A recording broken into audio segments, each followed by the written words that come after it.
So hello dear students. तो आज मैं नेक्स्ट लेक्चर लेकर आया हूँ बेटा स्ट्रक्चर ऑफ एटम का। लास्ट लेक्चर में मैंने आपको इलेक्ट्रोमैग्नेटिक रेडिएशन के बारे में बताया था, जो कि आपका ड्रॉबैक्स था किसका, रदरफोर्ड के एटॉमिक मॉडल का। तो इलेक्ट्रोमैग्नेटिक रेडिएशन क्या था, कैसे वेव्स थे, उससे टर्म्स जो रिलेट कर रहे थे, हमने उसके बारे में देखा था। आज हमें बढ़ना है development leading of Bohr atomic model की तरफ। लेकिन development leading of Bohr atomic model की तरफ बढ़ने से पहले पता है आपके कुछ टर्म्स हैं जो रिलेट करते हैं, और उनसे रिलेटेड कुछ क्वेश्चंस हैं एटॉमिक नंबर और एटॉमिक मास के, जो कि आपके एनसीईआरटी के बुक्स में दिए हुए गए हैं। तो मैं एटॉमिक नंबर और एटॉमिक मास जो आपने क्लास 9th में पढ़ा था, एक बार थोड़ा सा यहाँ रिवाइज़ कराऊंगा और उन न्यूमेरिकल्स को सॉल्व करूँगा, और फिर मैं शायद नेक्स्ट लेक्चर में हम लोग स्टार्ट करें क्या चीज़, development leading of Bohr atomic model. तो आज बेटा मैं आपको एटॉमिक नंबर और एटॉमिक मास के बारे में डिस्कस करूंगा, और इससे रिलेटेड मैं आपको न्यूमेरिकल सॉल्व करवाऊंगा। ठीक है, चलो एटॉमिक नंबर क्या होता है। एटॉमिक नंबर होता है, एटॉमिक नंबर को पहली बात तो रिप्रेजेंट करते किससे बेटा, जेड से। ठीक है, रिप्रेजेंटेशन किससे होता है, जेड से। एटॉमिक नंबर की बात करेंगे तो आप देखो, हमने पढ़ा था कि आपके पास ये रहा, ये आपका अगर एटम है तो एटम में सेंटर पर क्या होता है, न्यूक्लियस। क्या होता है बेटा, सेंटर पर होता है न्यूक्लियस, और इलेक्ट्रॉन इसके चारों ओर चक्कर लगा रहे होते हैं इन सर्कुलर पाथ। ठीक है, लगवा दो चक्कर। ठीक है ना, पता है इतना। आपको पता है कि इलेक्ट्रॉन की बेटा लेन देन होती है, लेकिन जो न्यूक्लियस के पास क्या होता है, प्रोटॉन प्लस न्यूट्रॉन। क्या होता है बेटा, प्रोटॉन प्लस न्यूट्रॉन। लेकिन प्रोटॉन कभी चेंज नहीं होता किसी भी एटम में। तो अगर हम लोग बात करेंगे यहाँ पास, ध्यान से देखिएगा एटॉमिक नंबर की, तो एटॉमिक नंबर का जो डेफिनीशन है वो हम लोग लिखेंगे क्या चीज़, द नंबर ऑफ प्रोटॉन। क्या बेटा, the number of proton in an atom, the number of proton in an atom is called what, in an atom is called atomic number. इसी को हम लोग क्या बोलेंगे बेटा, एटॉमिक नंबर बोलेंगे। ठीक है, जितने नंबर ऑफ प्रोटॉन पाए जाते हैं किसी भी एटम में, उसको हम लोग क्या कहते हैं, आपका एटॉमिक नंबर कहते हैं। अगर इलेक्ट्रॉन के टर्म में तुम्हें अगर लिखना है तो इलेक्ट्रॉन के टर्म में हम लोग लिख सकते हैं द नंबर ऑफ इलेक्ट्रॉन। क्या चीज़ बेटा, the number of electron in an neutral atom, in a neutral atom. ठीक है, जब हम लोग इलेक्ट्रॉन के टर्म में अगर हम लोग एटॉमिक नंबर की डेफिनेशन लिखेंगे ना, तो एटॉमिक नंबर की डेफिनेशन इलेक्ट्रॉन के टर्म में लिखते समय हम लोग न्यूट्रल एटम का ध्यान जरूर रखेंगे। किसका, न्यूट्रल एटम का। तो the number of electron in a neutral atom is called what, is called आपका क्या कहलाता है बेटा, इज कॉल्ड एटॉमिक नंबर। ठीक है ना। तो अगर मैं मान लो एक छोटा सा एग्जांपल लूँ, तो ध्यान से देखना। अगर हम लोग एग्जांपल की बात करेंगे तो जैसे आपके पास है एग्जांपल बेटा सोडियम। क्या चीज़, सोडियम। और अगर हम लोग सोडियम की बात करेंगे तो सोडियम का एटॉमिक नंबर कितना होता है, 11 होता है। कितना होता है बेटा, 11 होता है। इसका मतलब इसके पास 11 प्रोटॉन है, न्यूट्रल एटम है बेटा, 11 प्रोटॉन है, और क्या है बेटा, और इसके पास 11 इलेक्ट्रॉन है। न्यूट्रल एटम है, 11 प्रोटॉन है और 11 इलेक्ट्रॉन है। ठीक है ना। मैग्नीशियम है, तो मैग्नीशियम का अगर हम लोग एटॉमिक नंबर की बात करेंगे तो एटॉमिक नंबर कितना होता है, 12। इसके पास कितना है आपका, 12 प्रोटॉन है, और क्या है आपका, 12 इलेक्ट्रॉन है। तो अगर हम लोग एटॉमिक नंबर की बात करेंगे तो तुम मत छोड़ दो इलेक्ट्रॉन, तुम केवल क्या बोलना बेटा, the number of proton in an atom is called what, atomic number. तो जो नंबर ऑफ प्रोटॉन होते हैं किसी भी एटम में, उसको क्या कहा जाता है, आपका एटॉमिक नंबर कहा जाता है। ठीक है भैया, चलो आओ देख लेते हैं। ये रहा एटॉमिक नंबर की बात। अब एटॉमिक नंबर के बाद हम लोग देख लेते हैं किसके बारे में, हम लोग मास नंबर के बारे में। किसके बारे में बेटा, मास नंबर के बारे में। और अगर हम लोग मास नंबर की बात करेंगे ना, तो ये रहा, इसको हम लोग एटॉमिक मास भी बोलते हैं बेटा। क्या बोलते हैं, एटॉमिक मास। हमें पता है कि पूरा का पूरा जो आपका मास है वो आपका न्यूक्लियस पर डिपेंड करता है। किस पर डिपेंड करता है बेटा, न्यूक्लियस पर डिपेंड करता है। और अगर न्यूक्लियस पर पूरा का पूरा एटॉमिक मास डिपेंड करता है, तो यहाँ पास ये क्या होता है, न्यूक्लियस में क्या क्या पाए जाते हैं, प्रोटॉन प्लस न्यूट्रॉन। क्या पाए जाते हैं, proton plus neutron. Class 9th में पढ़ा था। एटॉमिक नंबर को हम लोग किससे रिप्रेजेंट करते हैं, कैपिटल ए से। किससे रिप्रेजेंट करते हैं, कैपिटल ए से। तो अगर हम लोग एटॉमिक मास की बात करेंगे ना, तो एटॉमिक मास क्या होता है, the number of proton plus क्या चीज़, number of proton plus number of क्या चीज़, न्यूट्रॉन। यही क्या कहलाता है आपका, एटॉमिक मास कहलाता है। यानी हम लोग लिख सकते हैं Z equals to number of proton plus number of neutron. ठीक, और अभी अभी हमने देखा कि जो आपका नंबर ऑफ प्रोटॉन होता है उसी को हम लोग क्या कहते हैं, एटॉमिक नंबर कहते हैं बेटा। क्या कहते हैं, एटॉमिक नंबर। तो यानी एक मिनट सॉरी, यहाँ पास एटॉमिक मास को हम लोग ए से रिप्रेजेंट करते हैं। ठीक है, एटॉमिक मास को किससे रिप्रेजेंट करते हैं, ए से। तो atomic mass equals to proton plus neutron. और अभी अभी हमने देखा कि यहाँ पास जो प्रोटॉन प्लस न्यूट्रॉन है, प्रोटॉन को किससे, जो नंबर ऑफ प्रोटॉन होता है उसी को हम लोग एटॉमिक नंबर कहते हैं। तो ये Z+N भी हम लोग इसको लिख सकते हैं। आ रही बात समझ में? ठीक है, तो यानी हमारे पास और एटॉमिक मास को, अगर न्यूट्रल एटम है तो न्यूट्रल एटम में आपको पता है नंबर ऑफ प्रोटॉन और नंबर ऑफ इलेक्ट्रॉन आपस में क्या होते हैं बेटा, इक्वल होते हैं। तो अगर इक्वल होते हैं तो यानी यहाँ पास जो एटॉमिक मास है, यहाँ पास इसकी जगह हम लोग इलेक्ट्रॉन प्लस न्यूट्रॉन भी लिख सकते हैं। इस तरह से एटॉमिक मास को 3 टर्म में रिप्रेजेंट किया गया, proton plus neutron, atomic number plus neutron और इलेक्ट्रॉन प्लस न्यूट्रॉन। ठीक है ना, एटॉमिक मास क्या होता है, the number of proton plus number of neutron. अब इसी तरह से अगर हम लोग एटॉमिक सिंबल की बात करेंगे, किसकी बात करेंगे बेटा, एटॉमिक सिंबल की। तो एटॉमिक सिंबल हमें अगर लिखना है, ठीक है ना, तो हम इसको x से रिप्रेजेंट करते हैं। किससे रिप्रेजेंट करते हैं, x से। और नीचे होता है एटॉमिक नंबर और ऊपर क्या होता है, एटॉमिक मास।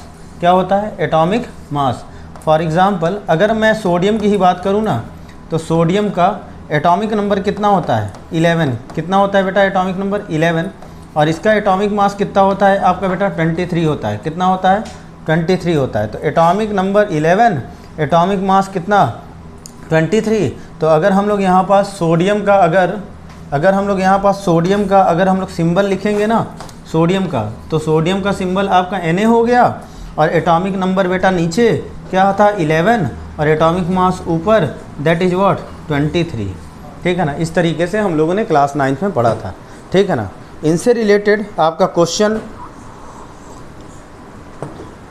इनसे रिलेटेड NCERT में न्यूमेरिकल्स आते हैं। ठीक है ना, तो आइए हम लोग इसकी NCERT में इनसे रिलेटेड जो न्यूमेरिकल हैं हम लोग उसको देखेंगे। तो आइए हम लोग देखते हैं कुछ न्यूमेरिकल्स, ठीक है ना, इनसे रिलेटेड जो कि NCERT में दिए हुए हैं। ठीक है ना, और एक अच्छा इनसे रिलेटेड बेटा एक और छोटा सा टर्म्स है जिसको हम लोग आइसोबार्स एंड आइसोटोप्स कहते हैं। क्या कहते हैं बेटा, आइसोबार्स एंड आइसोटोप्स। क्या चीज़, आइसोबार्स एंड आइसोटोप्स। ठीक है ना, और इसके बारे में भी देख लेते हैं, फिर न्यूमेरिकल मैं सॉल्व करवाता हूँ। तो यहाँ पास आप आइसोबार्स की बात करोगे आप, ठीक है ना, तो आइसोटोप्स पहले क्या होते हैं, आइसोटोप्स मतलब, ठीक है ना, ये सब क्लास 9th में पढ़ा था आपने। आइसोटोप्स का मतलब क्या होता है, सेम एटॉमिक नंबर। क्या बेटा, सेम एटॉमिक नंबर, ठीक है ना, but different atomic mass. But क्या चीज़, डिफरेंट एटॉमिक मास। आ रही बात समझ में? तो जैसे फॉर एग्ज़ाम्पल अगर मैं हाइड्रोजन की बात करूं, हाइड्रोजन के पास आपके 3 आइसोटोप्स होते हैं। कौन कौन से, एक होता है आपका प्रोटियम। क्या होता है बेटा, प्रोटियम। एक होता है आपका ड्यूटेरियम। क्या होता है बेटा, ड्यूट्रियम। और तीसरा क्या होता है आपका ट्राइटियम। क्या होता है बेटा, ट्राइटियम। और इसको सिंबल कैसे रिप्रेजेंट करते हैं, ये होता है 1H1, ठीक है ना, ये होता है 1H2, ठीक है ना, ये होता है 1H3। आप ध्यान से देखो अगर तीनों में, तो इसका देखो एटॉमिक नंबर तीनों का सेम है, और यहाँ पास बेटा एटॉमिक मास क्या है, डिफरेंट है। ये रहा 1, ये रहा 2 और ये रहा 3। ठीक है ना, तो आपका आइसोटोप्स क्या होता है, same atomic number but different atomic mass. ठीक है ना, जबकि अगर हम लोग आइसोबार्स की बात करें बेटा, क्या चीज़, आइसोबार्स की, तो आइसोबार्स क्या होते हैं, आइसोबार्स आपका जस्ट उल्टा, ठीक है ना, यहाँ पास सेम एटॉमिक मास हो जाता है। क्या हो जाता है बेटा, सेम एटॉमिक मास हो जाता है, और यहाँ पास डिफरेंट एटॉमिक नंबर हो जाता है। क्या हो जाता है बेटा, डिफरेंट एटॉमिक नंबर। ठीक है ना, अब आप सोचोगे कि अगर डिफरेंट एटॉमिक नंबर वाला एलिमेंट है, ठीक है ना, तो उसका मास कैसे सेम होगा। तो हम लोग आओ देखते हैं। कार्बन के पास 3 आइसोटोप्स होते हैं, आपको पता होना चाहिए। एक कहलाता है C11, C12, C13 और C14। क्या क्या, C12, C13 और C14। ठीक है ना, तो अगर हम लोग आइसोबार्स की बात करेंगे तो आप देखो कार्बन के 3 आइसोटोप्स होते हैं। तो कार्बन का मैं तीसरा आइसोटोप्स ले लूँ तो भैया एटॉमिक नंबर तो 6 होता है, और नाइट्रोजन को ले लूँ तो एटॉमिक नंबर कितना होता है, 7 होता है। कार्बन का जो तीसरा आइसोटोप्स होता है इसका एटॉमिक मास कितना होता है 14, जबकि नाइट्रोजन का एटॉमिक मास भी कितना होता है 14। तो तुम देखो यहाँ पास एटॉमिक मास क्या है, सेम है, और एटॉमिक नंबर क्या है बेटा, डिफरेंट है। तो इसको हम लोग क्या कहते हैं, आपके आइसोबार्स कहते हैं, ठीक है ना। तो ये आपके रिलेटेड थे कुछ टर्म्स, ठीक है ना, जो कि आपका किससे रिलेटेड था, आपका एटॉमिक नंबर और एटॉमिक मास से, ठीक है ना। जितने भी आइसोटोप्स होते हैं, एक चीज़ ध्यान रखिएगा, जितने भी आपके आइसोटोप्स होते हैं, आइसोटोप्स आपके सेम केमिकल बिहेवियर शो करता है। आइसोटोप्स क्या होता है आपका, जितने भी आइसोटोप्स होते हैं ये सेम केमिकल बिहेवियर शो करते हैं। क्या शो करते हैं बेटा, सेम केमिकल बिहेवियर। इस चीज़ को ध्यान में रखिएगा, ठीक है ना। और केमिकल प्रॉपर्टीज़ ऐसा इसलिए होता है क्योंकि जो केमिकल प्रॉपर्टीज़ होती है किसी भी एटम की, जो केमिकल प्रॉपर्टीज़ होती है, क्या बेटा, जो आपकी केमिकल प्रॉपर्टीज़ होती है उनको कौन कंट्रोल करता है, उनको कंट्रोल करता है इलेक्ट्रॉन। क्या करता है, कौन कंट्रोल करता है बेटा, इलेक्ट्रॉन्स। और अगर इलेक्ट्रॉन कंट्रोल करता है तो यहाँ पास ये देखो नंबर ऑफ़ इलेक्ट्रॉन तीनों जगह क्या थे, सेम थे। इस वजह से जितने भी आइसोटोप्स पाए जाते हैं उन आइसोटोप्स की आपका केमिकल बिहेवियर क्या होता है, सेम होता है, जबकि आपका आइसोबार्स में ऐसा कुछ नहीं होता, ठीक है ना। आइए हम लोग कुछ एग्जांपल्स देखते हैं, ठीक है, एनसीईआरटी के ही, ठीक है ना। क्वेश्चन है एनसीईआरटी का, ठीक है, लिखते चलिएगा। आपके ये एनसीईआरटी के न्यूमेरिकल्स हैं जो एटॉमिक नंबर एटॉमिक मास से रिलेट थे, इसी वजह से मैंने आज ये टॉपिक स्टार्ट किया। फिर मैं आपका बोर एटॉमिक मॉडल की तरफ बढ़ूँगा, development leading of Bohr atomic model की तरफ। क्वेश्चन बोला है, बहुत आसान से क्वेश्चन है, calculate the number of proton, calculate the number of proton, मैं पी लिख रहा हूँ, ठीक है ना, neutron and electron, neutron and क्या चीज़ बेटा, एंड इलेक्ट्रॉन, ठीक है ना, इन calculate the number of proton, electron and neutron. क्या बोला है बेटा, calculate the number of proton, electron and neutron. एक minute, calculate the number of, क्या है question, calculate the number of proton, neutron and electron in BR 3580, BR 3580। मैंने कहा था नीचे किसको रिप्रेजेंट करता है बेटा, एटॉमिक नंबर को। तो भैया एटॉमिक नंबर क्या है, एटॉमिक नंबर आपका कितना है, 35 है, कितना है 35, और वही किसके बराबर होता है, नंबर ऑफ प्रोटॉन के बराबर होता है। किसके बराबर होता है बेटा, नंबर ऑफ प्रोटॉन। हो गया नंबर ऑफ प्रोटॉन। अब देखो, चूंकि ये न्यूट्रल एटम है, कोई चार्ज है इसके ऊपर, नहीं है, तो अगर चार्ज नहीं है इसके ऊपर, कुछ पूरे एटम के ऊपर, तो जो नंबर ऑफ प्रोटॉन और नंबर ऑफ इलेक्ट्रॉन क्या होते हैं, सेम होते हैं। तो यहाँ पास नंबर ऑफ इलेक्ट्रॉन भी क्या होगा आपका 35 हो जाएगा, ठीक है ना। क्या हो जाएगा बेटा, 35 हो जाएगा। आ रही बात समझ में। तो नंबर ऑफ प्रोटॉन आपका 35 हो गया, नंबर ऑफ इलेक्ट्रॉन 35 हो गया।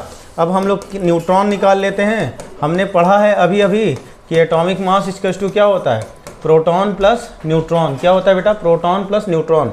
एटॉमिक मास कितना दिया है, ये जो ऊपर वाला होता है ये आपका एटॉमिक मास होता है। तो एटॉमिक मास बेटा कितना दिया हुआ है, 80। और यहाँ पास आप ध्यान से देखो कि यहाँ पास जो प्रोटॉन तुमने कितना निकाला था, 35, और यहाँ पास न्यूट्रॉन क्या है, n, ठीक। अब यहाँ पास भैया न्यूट्रॉन निकालना है तो ले जाओ, 80 में से क्या माइनस कर दो, 35, कितना आ जाएगा, जितना भी माइनस करके ले आओ, कितना आ जाएगा आपका 45। नंबर ऑफ न्यूट्रॉन कितने हो गए बेटा, कितने हो गए आपका 45 हो गए। आ रही बात समझ में, ठीक है। नेक्स्ट देखिए, जो नेक्स्ट क्वेश्चन है यहाँ पास, ठीक है, एक एक क्वेश्चन मैं सॉल्व करा रहा हूँ। नेक्स्ट क्वेश्चन है, बोला है the number of electron, proton and neutron in a species.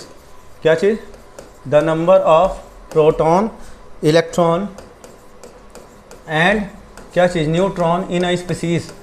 The number of proton, electron and neutron in a species are equal to, क्या चीज़, आर इक्वल टू 18, 16 एंड 16। ठीक है भैया, ठीक है, लिखा हुआ है। फिर बोला है रिस्पेक्टिवली, रिस्पेक्टिवली को मैं RSP लिख रहा हूँ, समझ जाना।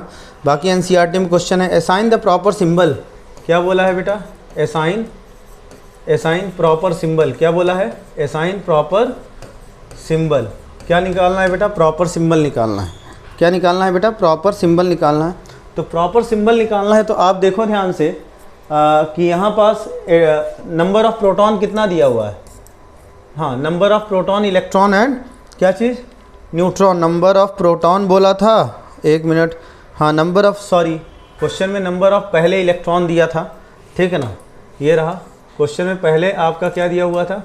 नंबर ऑफ इलेक्ट्रॉन दिया था, फिर प्रोटॉन दिया था, ठीक है। तो भैया यहाँ पास ये देखो इलेक्ट्रॉन आपका कितना दिया हुआ है? 18, ठीक है, ये रहा इलेक्ट्रॉन। प्रोटॉन कितना दिया हुआ है भैया? 16 दिया हुआ है। और आपका न्यूट्रॉन कितना दिया हुआ है? 16 दिया हुआ है, ठीक है ना। तो इलेक्ट्रॉन, प्रोटॉन और न्यूट्रॉन आपको दे दिया, तुमसे बोला है प्रॉपर सिंबल असाइन करो, कर दो सिंबल असाइन। तो आप देखो जो प्रोटॉन होता है वही आपका एटॉमिक नंबर होता है। मैंने कहा था प्रोटॉन चेंज नहीं होता, तो प्रोटॉन कितना दिया हुआ है? प्रोटॉन 16 दिया हुआ है। और प्रोटॉन 16 दिया हुआ है तो इसका मतलब ये क्या है? Atomic number. इसको किससे रिप्रेजेंट करते हैं? जेड से, ठीक है ना। और अब देखो प्रोटॉन, नंबर ऑफ प्रोटॉन 16 किसके पास पाया जाता है? आपको पता होगा किसके पास पाया जाता है? सल्फ़र के पास। क्या चीज़? सल्फ़र के पास। तो हमें ये पता लग गया कि वो जो मॉलिक्यूल है वो क्या है? सल्फ़र है।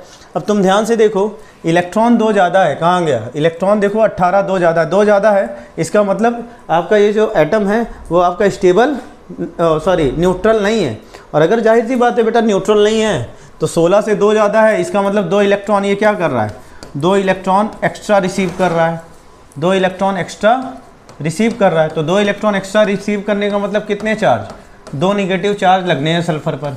अब बेटा ठीक है ना, एटॉमिक नंबर तो हमें पता लग गया। अब तुम एटॉमिक मास निकाल लो।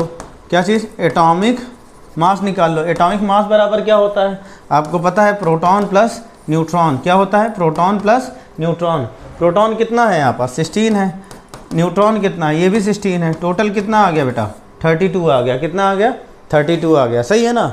तो अब देखो यहाँ पास प्रॉपर सिंबल जो देना था, सिंबल आपका कैसे दोगे? क्योंकि हमें पता है कि प्रोटॉन, नंबर ऑफ प्रोटॉन अगर 16 है तो एटॉमिक नंबर 16 है, और एटॉमिक नंबर अगर 16 है तो वो किसका है? सल्फ़र का है। तो यहाँ पास ये रहा आपका सल्फ़र, ठीक। एटॉमिक नंबर नीचे रिप्रेजेंट करते हैं कितना है? 16। और एटॉमिक मास ऊपर रिप्रेजेंट करते हैं कितना है? 32। भैया 2 प्रोटॉन से इलेक्ट्रॉन 2 ज़्यादा थे, इसका मतलब 2 निगेटिव चार्ज हो रहा था, इसका मतलब इस पर क्या लगा दिया? 2 माइनस, ठीक है ना। ये रहा आपका प्रॉपर सिंबल, ठीक है ना। और नेक्स्ट क्वेश्चन की तरफ बेटा रुख करते हैं, ठीक है। तो नेक्स्ट क्वेश्चन की तरफ रुख करते हैं। आइए देखिए क्वेश्चन बोला है, ये एक्सरसाइज का क्वेश्चन है, ठीक है। कौन सा? एक्सरसाइज का 2.1 क्वेश्चन है। बोला है calculate the number of electron. क्या बोला है? Calculate the number of electron. Calculate the number of electron which will वेग टुगेदर, विच विल क्या चीज़ बेटा? वेग टुगेदर, विच विल वेग टुगेदर, ठीक है ना। क्वेश्चन आप एनसीईआरटी बुक ओपन करके लिखिएगा। 1 ग्राम, ठीक है ना। तुम्हें क्या निकालना है? नंबर ऑफ इलेक्ट्रॉन निकालना है। विच विल वेग टुगेदर कितना? 1 ग्राम। चलो पहले इसको सॉल्व कर लेते हैं। 2.1 का ये शायद पहला क्वेश्चन है, आप देखना इसी में 2-3 क्वेश्चन है। तो यहाँ पास बोला है calculate the number of electron which will वेग कितना? आपका 1 ग्राम। तो चलो और ठीक है भैया। तो यहाँ पास ये देखो, हाँ, मास ऑफ इलेक्ट्रॉन कितना दिया हुआ है? मास ऑफ इलेक्ट्रॉन दिया हुआ है कितना? आपका कितना दिया है बेटा? 1 ग्राम। कितना दिया हुआ है? 1 ग्राम, ठीक है ना।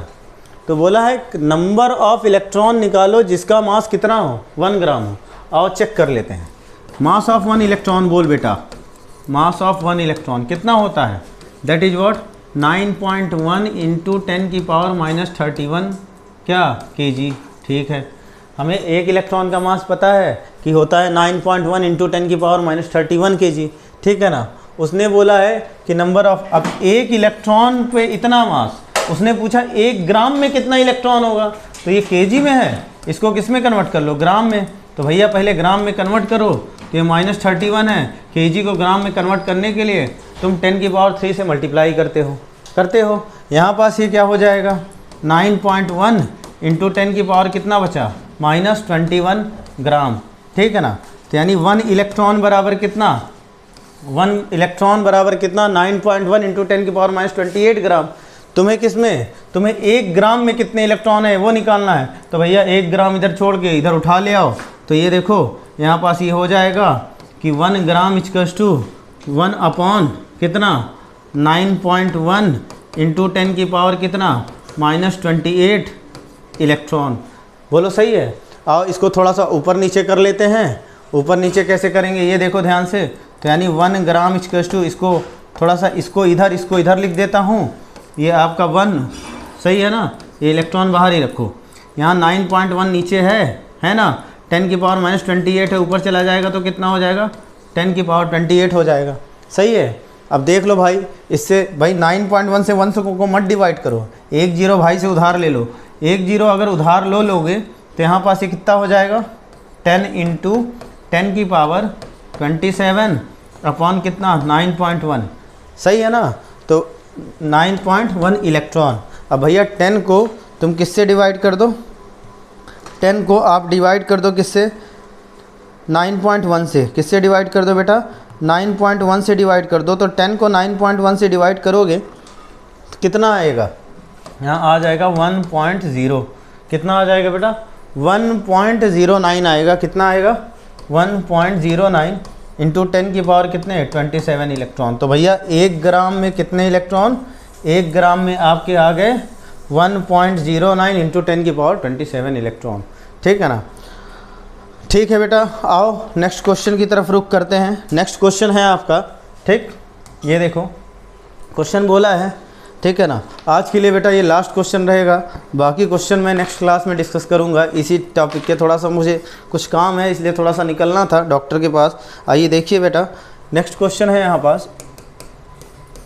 क्वेश्चन बोला है calculate the mass and charge of, क्या बोला है, calculate the mass and charge of, and क्या चीज़, charge of 1 mole of electron. क्या चीज़ 1 मोल ऑफ इलेक्ट्रॉन। ठीक है, आओ निकाल लेते हैं। ठीक, बोला है 1 मोल ऑफ इलेक्ट्रॉन का चार्ज निकालना है, 1 मोल ऑफ इलेक्ट्रॉन का मास निकालना है। तुम्हें पता है कि 1 मोल बराबर कितना होता है, 1 मोल बराबर कितना होता है बेटा 6.022 इंटू 10 की पावर 23। कितना, ये that is called Avogadro number. उसने पूछा है 1 मोल में कितना मास होगा इलेक्ट्रॉन का और कितना चार्ज होगा। तो आओ पहले 1 इलेक्ट्रॉन का निकाल लेते हैं। तो भैया मास ऑफ 1 इलेक्ट्रॉन कितना हो जाएगा, कितना होता है 9.1 इंटू 10 की पावर -31 kg। सही है ना। 1 इलेक्ट्रॉन का मास कितना 9.1 इंटू 10 की पावर -31 kg। भैया उसने कितने पूछा था 1 मोल में पूछा था। तो यहाँ पास लिख सकते हो देयरफॉर 1 मोल ऑफ इलेक्ट्रॉन में निकालना है तो भैया एवोगैड्रो नंबर से तुम मल्टीप्लाई कर दो। यहाँ पास ये क्या हो जाएगा 9.1 इंटू 10 की पावर -31 मल्टीप्लाइड बाई क्या हो जाएगा 6.022 इंटू 10 की पावर क्या होता है 23। इसको बेटा सॉल्व कर लेना है, हमारा आंसर आ जाएगा। ये क्या निकाल लिया तुमने, ये निकाल लिया तुमने मास, किस में 1 मोल ऑफ इलेक्ट्रॉन में। नेक्स्ट तुम्हारे पास जो पूछा है, ठीक है ना, वो पूछा है क्या चीज़, वो पूछा है क्या चीज़, चार्ज भी। तो आओ जैसे हमने मास ऑफ 1 इलेक्ट्रॉन निकाला है इतना होता है, तो नाउ अब सेकेंड वाला देख लेते हैं। क्या चीज़, चार्ज ऑन 1 इलेक्ट्रॉन। क्या बेटा, चार्ज ऑन 1 इलेक्ट्रॉन ये कितना होता है 1.6 इंटू 10 की पावर -19 कूलम होता है। तो अगर 1 इलेक्ट्रॉन पर चार्ज इतना होता है, तुमसे कितने में पूछा है 1 मोल में। तो देयरफॉर यहाँ पास फॉर कितने के लिए 1 मोल ऑफ इलेक्ट्रॉन के लिए पूछा है, तो भैया एवोगैड्रो नंबर से मल्टीप्लाई ना कर दो। क्या होता है 1.6 इंटू 10 की पावर -19 कूलम मल्टीप्लाइड बाई क्या हो जाएगा 6.022 इंटू 10 की पावर 23। इसको मल्टीप्लाई कर दो, ठीक है ना, किस में आएगा, कूलम में आएगा, आंसर आ जाएगा। ठीक है ना। कितना आता है आओ चेक कर लेते हैं। ठीक है ना। तो कितना आता है बेटा, थोड़ा सा मैं कैलकुलेटर का इस्तेमाल करूँगा, ठीक है, ताकि आंसर जल्दी से निकाला जा सके। ठीक, तो यहाँ पास हाँ क्या चीज़ आपका मास ऑफ 1 मोल आएगा 5.4 इंटू 10 की पावर -7 kg। कितना 5.4, हाँ इसको सॉल्व कर दो, पावर तो सॉल्व कर ही सकते हो। 5.7 इंटू 10 की पावर -7 kg, ये इसका आंसर आएगा। ये आप अपने से भी कर सकते हो। और अगर चार्ज की बात करें तो चार्ज आएगा 9.65, कितना आएगा 9.65 इंटू 10 की पावर 4 कूलम। आ रही बात समझ में? ये आ गया आपका आंसर। ठीक है, तो ये हमने क्या निकाला बेटा, मास निकाला, और क्या निकाला हमने, चार्ज निकाला। ठीक है ना। इसके बाद बेटा कुछ और न्यूमेरिकल्स हैं अच्छे, ठीक है ना, उसको भी हम लोग नेक्स्ट क्लास में पढ़ेंगे। और उसके बाद हम लोग क्या स्टार्ट करेंगे, आपका development leading of Bohr atomic model. In numericals को देखिएगा, ठीक है ना, क्योंकि ये एक एडिशनल टॉपिक था जिससे रिलेटेड क्वेश्चंस थे, इस वजह से मैंने आज इस टॉपिक को डिस्कस किया, न्यूमेरिकल्स कराए। नेक्स्ट क्लास में भी कुछ न्यूमेरिकल्स इसके कराएंगे और फिर नेक्स्ट क्लास में मिलेंगे। ठीक है, तो अच्छे से पढ़िए, नोट्स बनाइए, वीडियो को शेयर करिए, वीडियो को अधिक से अधिक शेयर करिए, ठीक है ना, और चैनल को अच्छे से वॉच करिए और नोट्स बनाइए बेटा। हम आपके साथ हर तरह से जुड़े हुए हैं। आपको जिस तरह से हेल्प चाहिए आप मुझे कमेंट बॉक्स में ज़रूर लिखिएगा। ठीक है बेटा, थैंक यू, जय हिंद।